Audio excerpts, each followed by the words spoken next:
Zathura, a space adventure, written and illustrated by Chris Van Allsburg. "Mom!"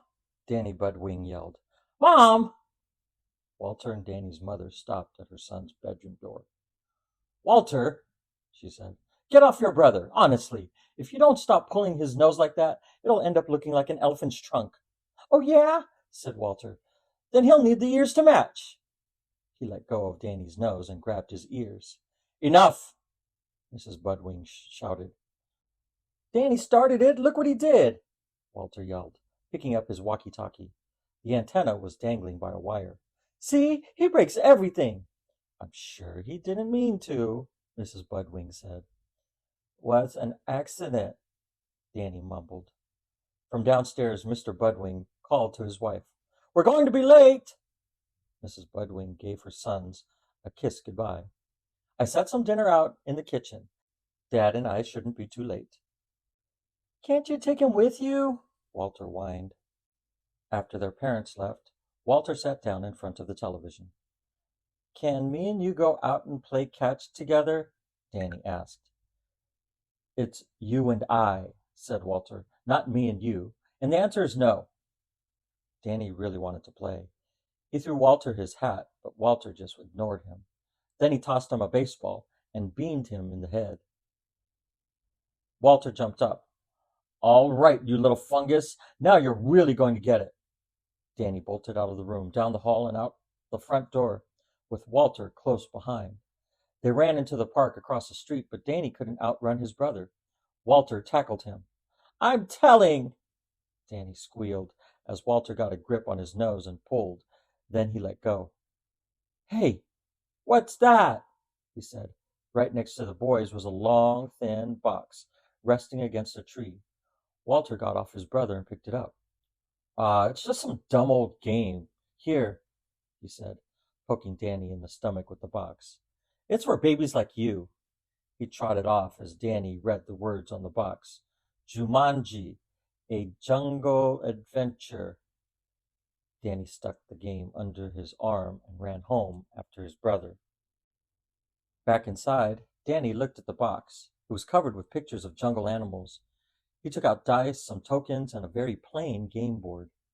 Walter was right. It was a babyish game, and probably boring, too. Danny started to put it away, but discovered, jamming tightly into the bottom of the box, another board. He banged the box on the floor, and out it popped. This board was more interesting. It showed flying saucers, rockets, and planets in outer space, with a path of colored squares leading from Earth to a purple planet called Zathura, and back to Earth. Danny put a token on Earth, then rolled the dice. After he'd moved along the path, something surprising happened. A buzzing sound came from the board, and, with a click, a small green card popped out of the edge right in front of him. He packed it up and read, "Meteor showers. Take evasive action." "Hey, Walter," Danny started to say, "what does when he was interrupted by a noisy rat-a-tat-tat sound coming from the roof. Walter looked up from the television. "Holy smoke!" he said. "Must be a hailstorm." "That's not hail," shouted Danny, holding up the card. "It's meteors!" The noise grew louder, like 1,000 golf balls bouncing off the roof. The room got so dark. Walter turned on the lights, then kaboom! A rock the size of a refrigerator fell through the ceiling and crushed the television.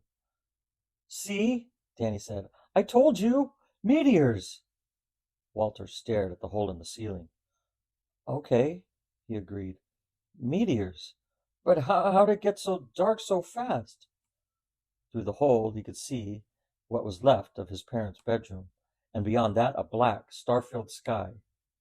"It looks like night up there." "It's not night," said Danny. "It's outer space." "What are you talking about?" "Jeez, outer space," Walter muttered as he went to the front door. "He just lost track of time. It's night, that's all."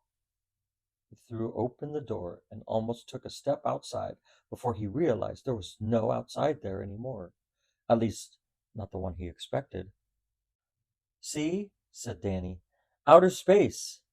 He led Walter back to the living room and showed him the Zathura game board and the card. Walter sat with his head in his hands, gazing at the path of colored squares that wound around the board and ended back at Earth. "Looks like," said Danny, "we keep on playing or we're up here forever." "Great," said Walter. "Up here with you? Forever." He took a deep breath, put a token on Earth, then rolled the dice and moved along the path. The board started buzzing, and click, a card popped out. He studied it silently, then tossed the card on the board. Danny leaned forward and read, "The polarity on your gravity belt is reversed." "I wonder what that means." He looked up, but Walter was gone. "Walter!" he called out. "Up here!" answered Walter. Danny looked up and saw his brother pressed against the ceiling. "I've lost my gravity!" "It's not all you're going to lose," Danny said nervously, because he could see that Walter was being pulled slowly toward the hole in the ceiling and a lonely trip into outer space. Walter realized it too and started clawing at the ceiling, but he couldn't keep himself from moving closer and closer to the hole. Danny looked around. Lying next to the meteor was the cord from the shattered television. He tossed it to Walter, who knotted it tightly to his belt. Danny grabbed the end of the cord and tied his brother to the sofa.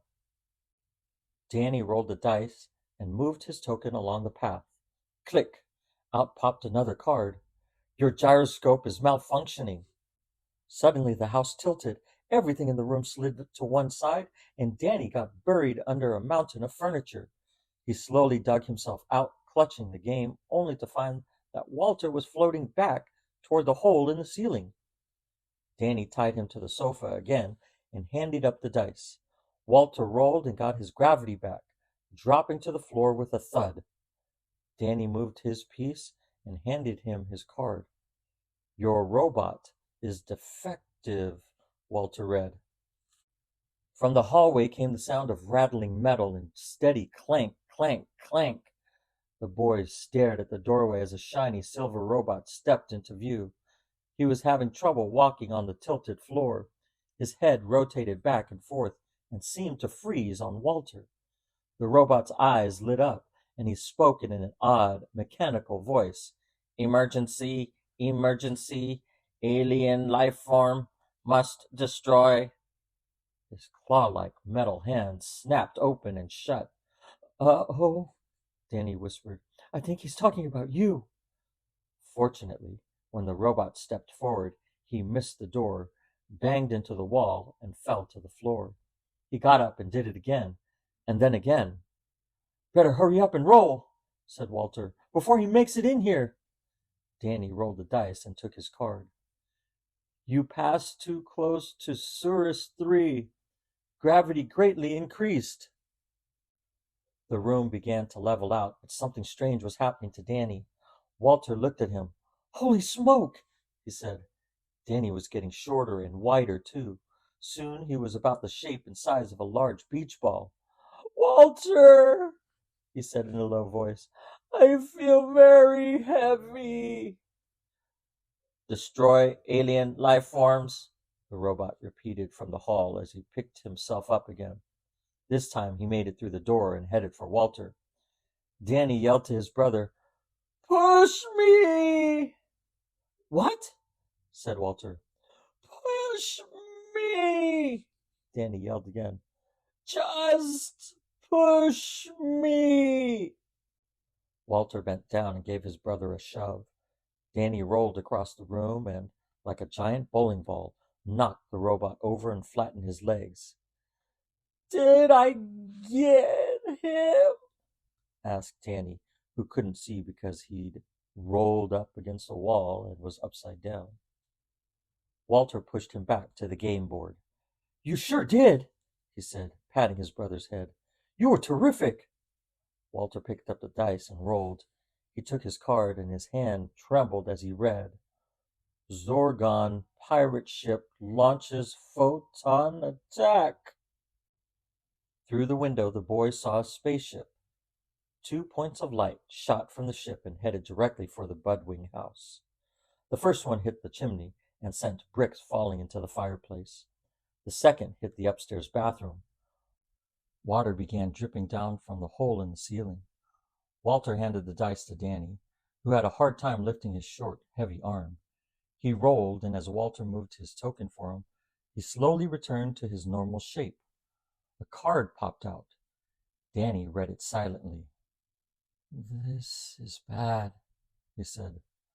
"Zorgon pirate boards your vessel." The room shook as a spaceship banged up against the house. The boys heard footsteps on the roof. Through the opening in the ceiling, they saw someone or something climb through the hole in the roof and enter the room above them. Danny and Walter moved to the hallway, standing behind the flattened robot. They held each other, too terrified to move. A humming sound came from their feet. They looked down and saw the robot's eyes light up. He lifted his head, fixed his eyes on the hole in the ceiling, and spoke. "Alien life form must destroy." His claw-like hands twitched, but he couldn't get up. Danny and Walter helped him to his feet. He staggered forward as the pirate's scaly tail and lizard-like legs swung down from the hole. The robot lifted one of his claws and snapped it sharply around the creature's tail. The Zorgon howled, jerking himself back through the hole with the robot still attached. He thrashed and wailed, banging against the walls overhead. Then, minus one arm, the robot dropped down through the hole. The boys heard the Zorgon scramble across the roof and saw the flash of his rockets as his ship sped away. It seemed hopeless. The robot's eyes were dark again. They'd been playing almost 3 hours, and their tokens rested a galaxy away from Zathura and twice that far from Earth. "We're never going to make it," said Walter. "Sure we are," answered Danny. He handed the dice to his brother. "Me and you, together, we can do it." Walter cradled the dice in his hand and sighed. "You and I," he said wearily. "You and I." He looked at his little brother, who was grinning. "That's right," said Danny. "Together." Walter rolled the dice, a 1 and a 2. He moved his token to the only black square on the board. The card popped out. "You have entered a black hole," Walter read. "Go back in time 1 hour for each mark on the dice." He jumped up and looked around the room. "You see any black holes?" His brother pointed to the floor. A black spot was slowly spreading under Walter's feet, like a perfectly round puddle of ink. At first, Walter thought he was sinking into it, but it was the hole that was rising. He tried to run, but could not feel his feet. Then, as the hole rose higher, he couldn't feel his legs either. "What's going on?" he cried. Danny looked below the disc-like hole. "Walter," he said, "the bottom part of you is gone." As the hole rose higher and higher, there was less and less of Walter until only his head remained. Danny tried to pull on the hole to save what was left of his brother, but his hands passed through the blackness as if it were made of smoke. His chin dropped to his chest and he began to sob. "Danny," Walter cried softly. Danny looked up at his brother's floating head. "Danny," he began, "I never told you this, but I—" And that was all he got to say, because the hole kept rising past his mouth, his nose, and finally, right over the top of his head. Walter was completely swallowed up, floating in empty darkness. He closed his eyes as he began to spin, plunging head over heels through pitch black space. Then thud! He landed hard on his knees. There was something in his arms, something wriggling around. He opened his eyes and found himself back in the park by his house. He had an arm wrapped tightly around Danny's neck and a hand gripping the boy's nose. "I'm telling!" Danny squealed. Walter let go and fell back on the grass. He was dizzy, very dizzy. Danny jumped up and started to run, but stopped. "Hey!" he said. "What's that?" He went to a tree and picked up a box resting against the trunk. He held the box out to Walter. "Look!" he said. "It's some kind of game." Walter grabbed it. "Hey, give it back," said Danny. His big brother got to his feet. You don't want to play this, he said. Trust me, I tried it once. He went over to a trash can and jammed the box deep inside. Come on, he said. I've got a better idea. Let's go play catch. Danny smiled. You mean together? Me and you? Walter put his arm around his brother. Yeah, that's right, he said. Me and you. Together.